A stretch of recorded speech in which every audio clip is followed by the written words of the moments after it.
আসসালামু আলাইকুম রহমতুল্লাহ তাআলা বারাকাতু। বন্ধুরা আমার কেমন আছেন? আমাদের আত্মা করো শক্তিশালী, মুছে ফেলো অন্তরের কালি, পাইলেও পাইতে পারো অমূল্য রতন। রমেশ বলে মন রসনা, আখি থাকতে হইলাম কানা, দিলের পর্দা না ফুটিল আমার আয়ুবেলা গত হল। আর লালন সাহেব বলেছেন মানুষ ভজলে শোনান মানুষ হবে। কথাগুলো অত্যন্ত গুরুত্বপূর্ণ এবং হাকিকতপূর্ণ, ব্যাখ্যা বিশ্লেষণ করলে বোঝা যায়। তাই মানুষের মধ্যে যে ষড়রিপু রয়েছে, 6টি রিপু রয়েছে, ওই রিপুগুলো তাড়াতে হবে।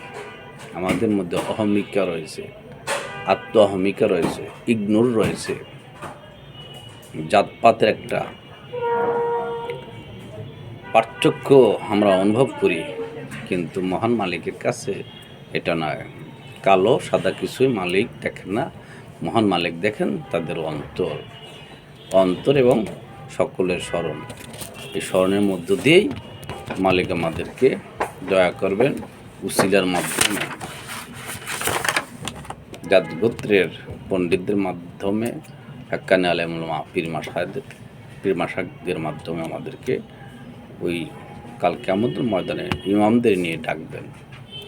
তো সকলের ইগনোর মানে অহংকার আমাদের মধ্য থেকে বের করে দিতে পারলেই আমরা মানুষ হব, সত্যিকারের মানুষ হব, এবং এই ধরাধামে সংসার সমাজে সর্বক্ষেত্রে যেন একজন আদর্শবান, আপনি যেই ধর্মেই থাকুক না কেন, আপনি যেই ধর্মের অনুসারী হন না কেন, আপনাকে সত্য ধারণ করতে হবে, সত্য প্রতিষ্ঠিত করতে হবে, সৎকর্ম করতে হবে।